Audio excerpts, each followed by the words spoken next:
అప్పుడు సిలువ తీసుకొచ్చారు. 300 కేజీల బరువు కలిగిన సిలువ రమారమి యెరూషలేము పొంతు పిలాతు హేరోదు ఇంటి దగ్గర నుంచి కపాలం అనే కలవరి సిలువ దగ్గర వరకు 3.5 కిలోమీటర్ల దూరం. ఎన్ని కిలోమీటర్లు? 3.5 కిలోమీటర్లు అంటే మైలున్నర దూరం అన్నమాట. ఆ దూరాన్ని 300 కేజీల సిలువ బరువు వేసుకొని ప్రయాణం చేస్తుంటే 7 చోట్ల ప్రభు ఆగాడు. ఎన్ని చోట్ల? 7 చోట్ల. ఆగినప్పుడల్లా ఒక అద్భుతమైన సందేశం చెప్పాడు. కలవరి శిలలో ఒక తర్వాత 7 మాటలు చెప్పాడు. ఆయనకి 7 తీర్పులు తీర్చారు. అర్థమైందా ఇప్పుడు మీకు? 7 తీర్పులు తీర్చారు. 7 ప్రాంతాల్లో ప్రభు ఆగాడు.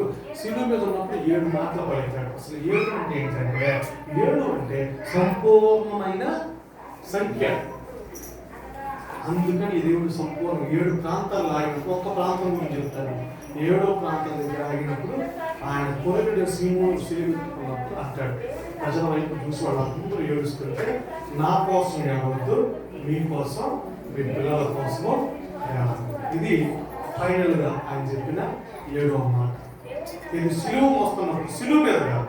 ఇప్పుడు దాకా మీరు చెప్పిన 7 మాటలో సిలువ మీద ప్రభు పలికిన మాట. ప్రాణం 8 గంటలు 6 గంటల నుంచి 9 వరకు చిత్రహింసలు పెట్టేసుకొచ్చారు.